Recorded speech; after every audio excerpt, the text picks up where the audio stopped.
अच्छा, अब ये देखें, क्लोरीन और ऑक्सीजन दोनों ने ये वाले बॉन्डेड जो इलेक्ट्रॉन्स है ना, इसने भी और इसने भी, ये खींचने हैं अपनी तरफ, इसने इधर खींचने हैं। तो ये बताएं मुझे कि इन दोनों का इफेक्ट कैंसिल आउट नहीं हो रहा, ये इलेक्ट्रॉन्स खींचने वाली जो पावर है, जी। तो ये कैंसिल आउट कर रहे होते हैं इफेक्ट को। लेकिन अगर मैं ए की बात करूं, तो ए में देखें सिर्फ वन साइडेड फोर्स अप्लाई हो रही है। कार्बन और ऑक्सीजन के दरमियान हाइड्रोजन तो नॉन पोलर है, कार्बन हाइड्रोजन का बॉन्ड तो नॉन पोलर कंसिडर होता है, तो सिर्फ और सिर्फ वन एंडेड फोर्स लग रही है। इसलिए ये ए वाला ज्यादा पोलर है एज कंपेयर टू बी। समझ आइए बेटा। जी सर। अच्छा, अब एक और एग्जांपल करते हैं, फिर हम अगला शुरू करते हैं। ये मुझे बताएं,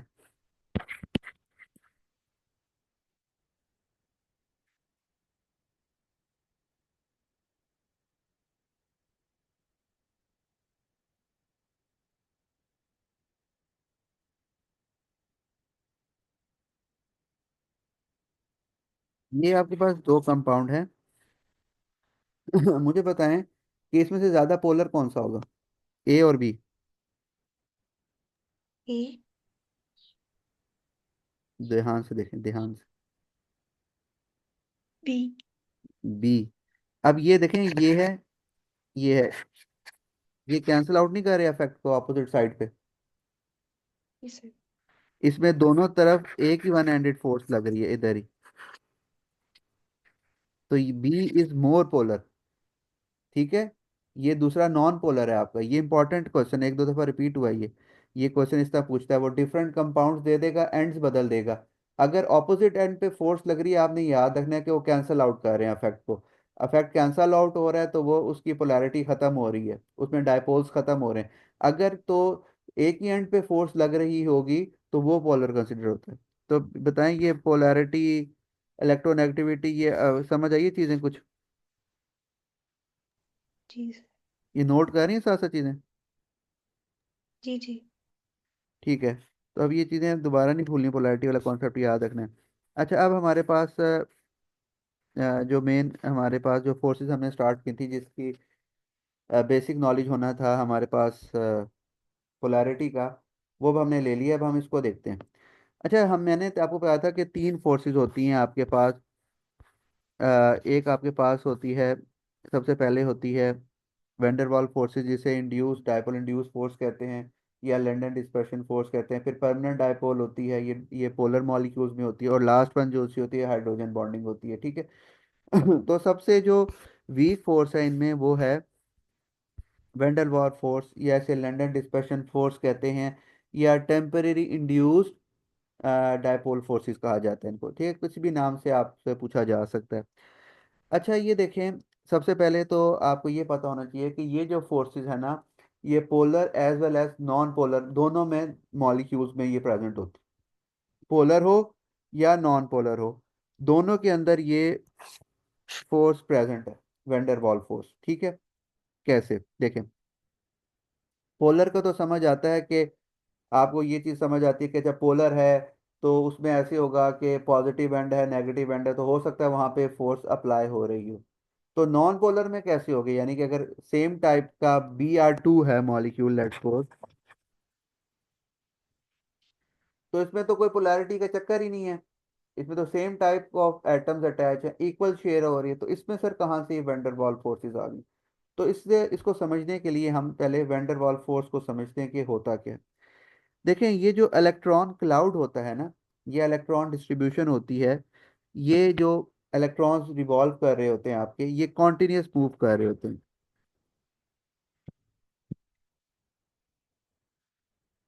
उससे होता क्या है कि पॉसिबिलिटी ये होती है कि हो सकता है कि फॉर सम इंस्टेंट आपका जो इलेक्ट्रॉन क्लाउड है, जो इलेक्ट्रॉन्स है उसके, वो एक एंड पे आए हों। फॉर एग्जांपल, जैसे यहाँ पे ये देखा है, माइनस पार्शियल प्लस पार्शियल आपको नजर आ रहा है।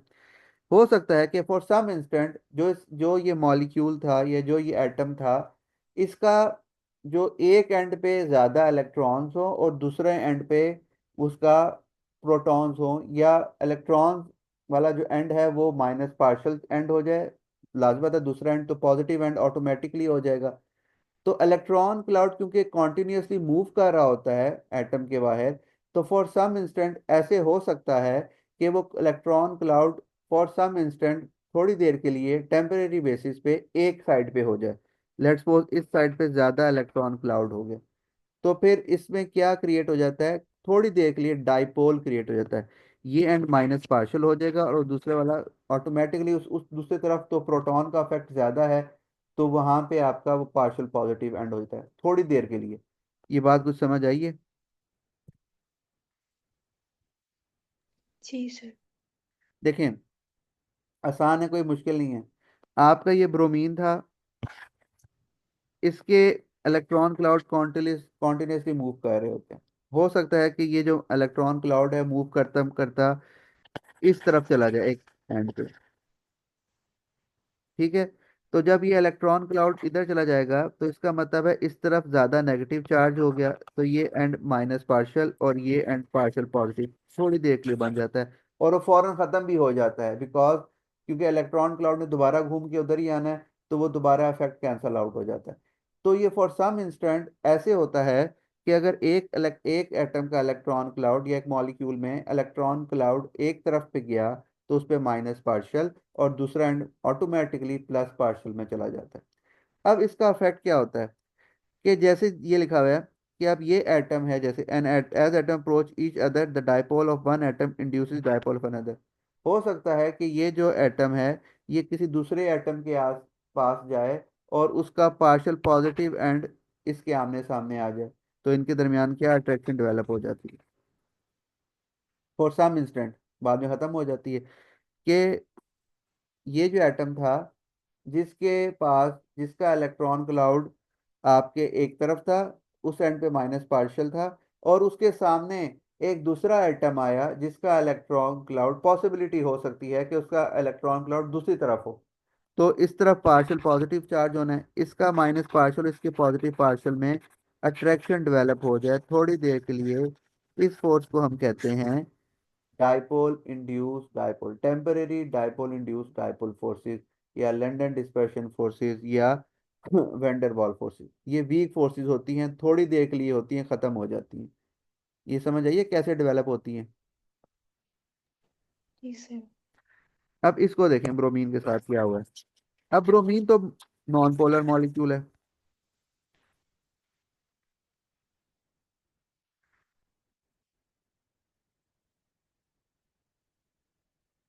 हो सकता है कि ये इसका इलेक्ट्रॉन क्लाउड इस तरफ आया हो और इस ब्रोमीन का इलेक्ट्रॉन क्लाउड इस तरफ गया हो। तो हुआ क्या, इधर माइनस पार्शियल और ये एंड पार्शियल पॉजिटिव, ठीक है। और एक मिनट, इसको ऑपोजिट बना दिए, इसको इधर ले आते हैं।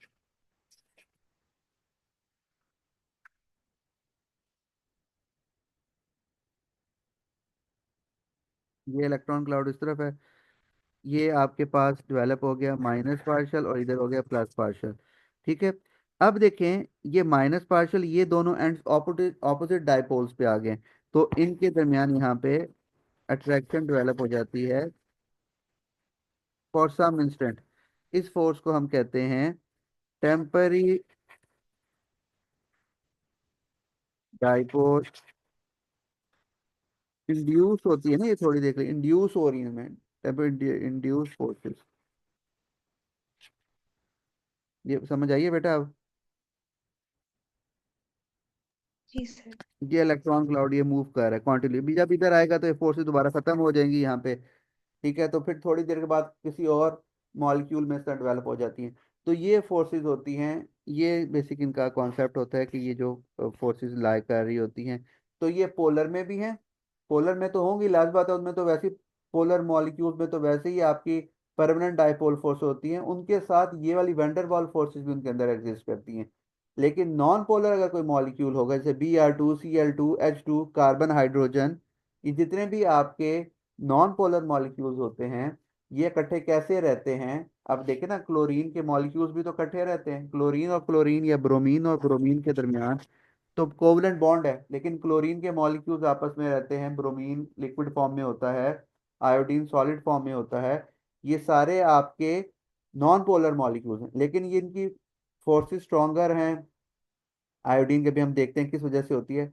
इनके दरमियान फोर्सेस कौन सी हैं? वेंडर वॉल फोर्सेस, क्योंकि ये नॉन पोलर मॉलिक्यूल्स हैं। ये याद रखना है आपने, बहुत इंपॉर्टेंट क्वेश्चन आते हैं ये, इसको आपने ध्यान से देखना होता है। अच्छा, ये तो आ गया बेसिक के होती क्या चीजें हैं ये वेंडर वॉल फोर्सेस। अब ये दो फैक्टर्स पे डिपेंड करती हैं, इंपॉर्टेंट है। एक ये होता है कि जितने इंक्रीजिंग नंबर ऑफ इलेक्ट्रॉन्स, यानी कि जितने एक एटम के अंदर इलेक्ट्रॉन्स बढ़ते हैं, उतनी उसकी वैंडर वाल फोर्सेस स्ट्रांगर होती हैं। नंबर टू, जितने उसके कांटेक्ट पॉइंट्स बढ़ते हैं, यानी कि जहाँ पे आके उस एटम के साथ कोई बॉन्ड बना सके, जितने वो कांटेक्ट पॉइंट्स बढ़ेंगे, उतनी उसकी वैंडर वाल फोर्सेस स्ट्रांगर होंगी, उतना वो स्ट्रांगर होगा, उसकी उतनी उसकी स्टेट सॉलिड की तरफ जाएगी चीज। ये चीज अभी हम देखते हैं कैसे। तो पहले हम पहला फैक्टर देखते हैं। पहला क्या है कि इंक्रीजिंग नंबर ऑफ इलेक्ट्रॉन से कैसे वैंडर वाल फोर्सेस बढ़ती हैं और कैसे उस पे अफेक्ट आता है। ये देखें, दो यहाँ पे ग्राफ्स गिवन है।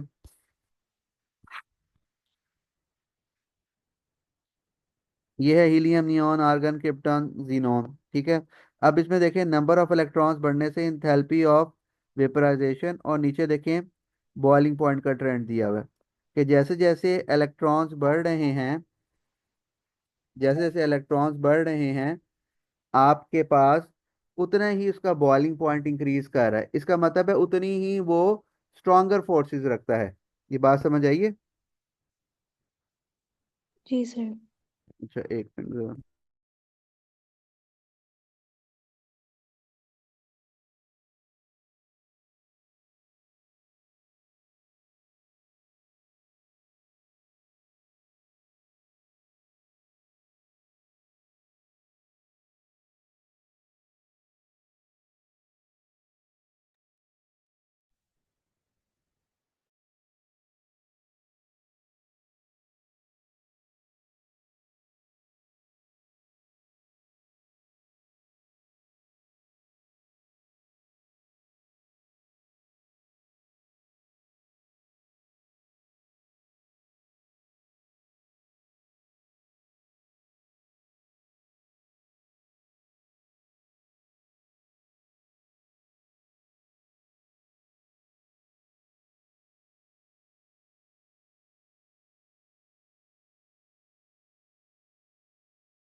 अच्छा, अब ये चीज आपने याद रखनी है। देखें यहाँ पे आपके पास आयोडीन और फ्लोरीन का मैंने लिखा है। अब आप देखें, आयोडीन भी नॉन पोलर है और फ्लोरीन भी नॉन पोलर मॉलिक्यूल, लेकिन आयोडीन सॉलिड स्टेट में एग्जिस्ट करता है, फ्लोरीन गैस है। वजह क्या है कि आयोडीन के नंबर ऑफ इलेक्ट्रॉन्स ज्यादा हैं फ्लोरीन से, तो इसका बॉइलिंग पॉइंट ज्यादा है, ये सॉलिड स्टेट में एग्जिस्ट करता है, इसकी फोर्सेस स्ट्रॉन्गर हैं। तो जितने ज्यादा इलेक्ट्रॉन्स बढ़ते जाएंगे, उतना ही उसके अंदर फोर्सेस स्ट्रॉन्गर होंगी। इसकी एक सिंपल एग्जांपल के तो आप ऐसे भी ले सकते हैं कि आपके पास एक है S4 सल्फर, या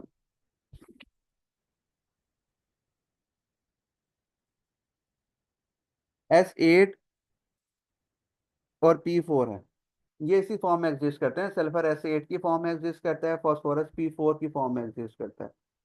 तो आपके ख्याल में इसमें से इनमें से ज्यादा स्ट्रॉन्गर हैं ये नॉन पोलर?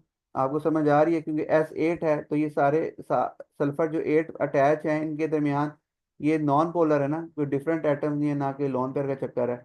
और नीचे फास्फोरस है, वो भी आपके सेम टाइप ऑफ एटम के साथ बॉन्ड बना हुआ है, तो ये भी नॉन पोलर है। तो आपके ख्याल में इन दोनों में से ज्यादा स्ट्रॉन्गर फोर्सेस किसकी होंगी? एसिड की। निकालें जरा। सल्फर के कितने इलेक्ट्रॉन्स होते हैं टोटल, देखें।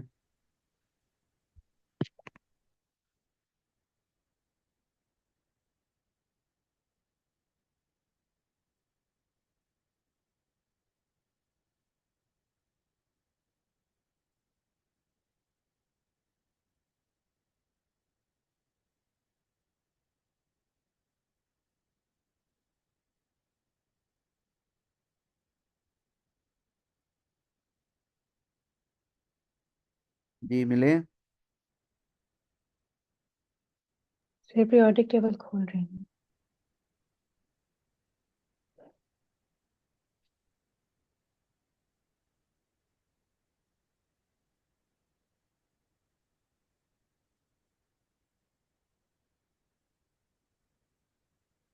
16 है सल्फर के और 15 है फास्फोरस के। ठीक है, तो स्ट्रॉन्गर सल्फर की होंगी ना।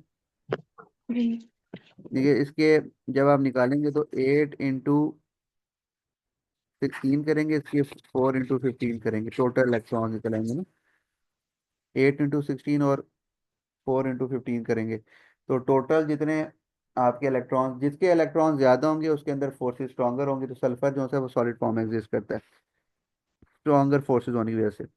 तो ये है आपके पास पहला पॉइंट कि जित आपको अगर वो देगा ना, आपको कंफ्यूज करने के लिए देगा क्वेश्चन, तो आप जब इसके क्वेश्चंस करेंगे तो आपको आइडिया होगा कि वो ऐसे देगा कि बताएं ये दोनों नॉन पोलर हैं, इसमें ज़्यादा स्ट्रॉन्गर कौन है, इसमें सॉलिड स्टेट पे कौन होगा, या उस तरह। तो आपने ये देखना है कि उसमें पहला फैक्टर आपने सबसे पहले देखना है कि उसमें इलेक्ट्रॉन्स किस में ज़्यादा है, किस में कम या किस में ज़्यादा इलेक्ट्रॉन्स हैं। उस बेस पे आपने डिसाइड करना होगा कि नॉन पोलर में तो सिर्फ और सिर्फ पहले आपने ये डिसाइड करना है कि whether the molecules is polar और नॉन पोलर। अगर तो वो नॉन पोलर है, पोलर में तो फोर्सेस स्ट्रॉन्गर होती हैं, परमानेंट डायपोल उसकी तो फोर्सेस स्ट्रॉन्गर होती हैं इनसे। तो अगर नॉन पोलर मॉलिक्यूल है तो आप सबसे पहले जाएंगे किस पॉइंट पे, नंबर ऑफ इलेक्ट्रॉन्स पे। हम देखेंगे कि किस मॉलिक्यूल में टोटल इलेक्ट्रॉन्स ज्यादा हैं। जिसमें ज्यादा इलेक्ट्रॉन्स हैं इसका मतलब है उसके अंदर वेंडर वॉल फोर्सेस ज्यादा स्ट्रॉन्गर होंगी। तो वो उस लिहाज से हम देखते हैं। ये बेटा ये बात क्लियर है पहली। जी सर। अच्छा, दूसरा पॉइंट ये होता है कि number of contact points. Number of contact points बढ़ने से आपकी फोर्सेस स्ट्रॉन्गर होती है, वेंडर वॉल फोर्सेस स्ट्रॉन्गर होती है। कैसे? अब ये देखें, नीचे एग्जांपल दी हुई है। पेंटेन है और two two dimethyl propane है। ठीक है, इन दोनों का जो फॉर्मूला है ना, वो क्या है? पेंटेन का आपका आता है C5H12। ये दोनों इसी फॉर्मूले के हैं। तो इसमें पहला वाला जो फैक्टर है वो तो कांस्टेंट है, दोनों में इलेक्ट्रॉन्स भी सेम ही होंगे ना, सेम फॉर्मूला है तो।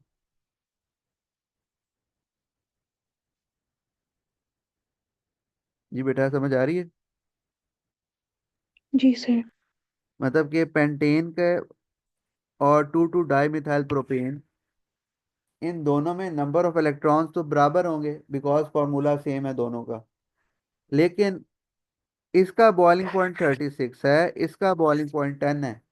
तो आपको क्या चीज़ समझ आती है?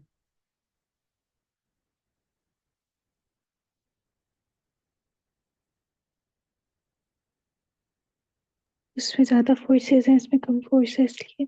हाँ हाँ, फोर्सेस तो हैं। अब वो पूछेगा फोर्सेस क्यों हैं, तो फोर्सेस, अब इसमें पहला पॉइंट हम डिस्कस नहीं कर सकते बिकॉज नंबर ऑफ इलेक्ट्रॉन्स तो दोनों में कांस्टेंट है।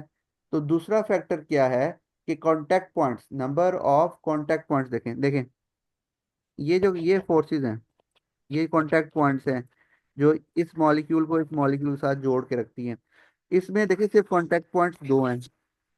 आपस में जहाँ से मॉलिक्यूल के दरमियान फोर्सेस क्रिएट होती है ना, वेंडर वॉल फोर्सेस, उधर सिर्फ कांटेक्ट पॉइंट्स दो हैं। लेकिन पेंटेन में देखें कितने हैं। हर हर जगह पे उनका उसका कांटेक्ट पॉइंट है, हर जगह से आके वो जुड़ सकता है दूसरा मॉलिक्यूल। ये देखें, ये फोर्स है, ये फोर्स है, ये हर जगह से। तो जितने ज्यादा कांटेक्ट पॉइंट्स बढ़ते हैं उतने ही ज्यादा फोर्सेस स्ट्रॉन्गर होती हैं, उतना ही उसका बॉइलिंग पॉइंट इंक्रीज करता है। समझ आइए बात? जी सर। इसलिए इसका 10 है और इसका 36 है, इसका बॉइलिंग पॉइंट हाई है as compare to this one. तो ये हैं आपके पास कांटेक्ट पॉइंट्स। पहला फैक्टर था नंबर ऑफ इलेक्ट्रॉन्स, ये सिर्फ अभी हम नॉन पोलर मॉलिक्यूल्स की बात कर रहे हैं, पोलर पे अभी हम नहीं गए। ये नॉन पोलर मॉलिक्यूल्स के अंदर जिसमें आपकी सिर्फ और सिर्फ वेंडर वॉल फोर्सेस एग्जिस्ट करती हैं, उसमें किन बेसिस पे आपकी वेंडर वॉल फोर्सेस स्ट्रॉन्गर होती हैं या कम होती हैं? पहला पॉइंट आपका ये है कि उसमें आपके नंबर ऑफ इलेक्ट्रॉन जिस मॉलिक्यूल में ज़्यादा होते हैं उसमें फोर्सेस स्ट्रॉन्गर होती है। Number two, contact points. Same same molecular फार्मूले वाले कंपाउंड्स हों तो उनमें इलेक्ट्रॉन्स तो सेम होंगे, लेकिन इलेक्ट्रॉन सेम होने की वजह से डिफरेंस किस चीज़ का आएगा? उनके कांटेक्ट पॉइंट्स पे। जितने जितना मॉलिक्यूल लॉन्गर होगा, थिनर होगा, जितना। अब इसमें एक चीज़ ये आती है कि जो ब्रांच मॉलिक्यूल्स होते हैं ना, ब्रांच स्ट्रक्चर्स होते हैं, ब्रांच और सिंपल, जैसे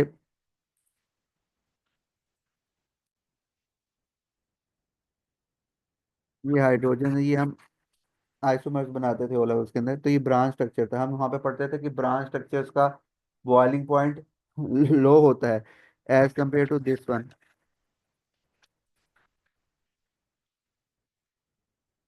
ये देखें,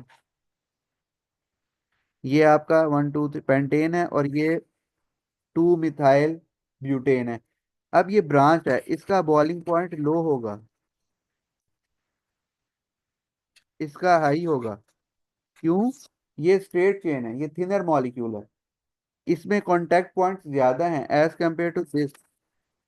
ब्रांच स्ट्रक्चर्स का ब्रांच स्ट्रक्चर्स का boiling point, melting and boiling point low होता है as compare to straight chain, क्योंकि उनमें कांटेक्ट पॉइंट्स का मसला आ जाता है। देखें, इसका भी तो C5H12 है, इसका भी C5H12 है। दोनों के इलेक्ट्रॉन्स तो सेम होंगे, नंबर ऑफ इलेक्ट्रॉन्स तो बराबर होंगे, लेकिन मसला फिर किस चीज़ का है? Number of contact points. Contact points कम होने की वजह से, अरेंजमेंट और शेप चेंज होने की वजह से स्ट्रक्चर की, आपका वहाँ पे बॉइलिंग पॉइंट इफेक्ट होता है। तो बताइए, बात क्लियर है यहाँ तक? जी सर। अच्छा, फिर तीसरी चीज़ आती है क्रिस्टलाइन और नॉन क्रिस्टलाइन रीजन। इनका भी इफेक्ट आता है। कैसे? कि ये जितने भी आपके पॉलीमर्स होते हैं ना, पॉलीथीन, पॉलीप्रोपीन, पॉलीब्यूटीन, इनका बॉइलिंग पॉइंट हाई होता है। और इनमें सिर्फ आपके पास ये नॉन पोलर होते हैं, तो इनके अंदर आपकी वेंडर वाल फोर्सेस एग्जिस्ट कर रही होती हैं। अब वो वेंडर वाल फोर्सेस एग्जिस्ट कर रही होती हैं, तो वो किसकी हाई होती हैं, किसकी लो होती हैं? यहाँ पे उन्होंने बताया हुआ, देखें। 2 types of polythene are low density polythene LDPE, and high density polythene HDPE। 2 type के पॉलीथीन होते हैं, ठीक है। Both have crystalline and non crystalline region in them. उन्होंने दिखाया हुआ आपको, एक क्रिस्टलाइन रीजन है, नॉन क्रिस्टलाइन रीजन होता है, यानी कि एक ऑर्डर्ड अरेंजमेंट है और एक नॉन ऑर्डर या अनऑर्डर्ड अरेंजमेंट उसको आप कह लें, ठीक है। तो जो crystalline HDPE has more crystalline region, जो आपके पास हाई डेंसिटी पॉलीथीन है, उसके अंदर क्रिस्टलाइन रीजन, उसके अंदर ordered region, ordered pattern, layer की जो अरेंजमेंट है वो ऑर्डर ज्यादा है। तो उससे क्या होता है? Where the molecules are closer together than LDPE, the total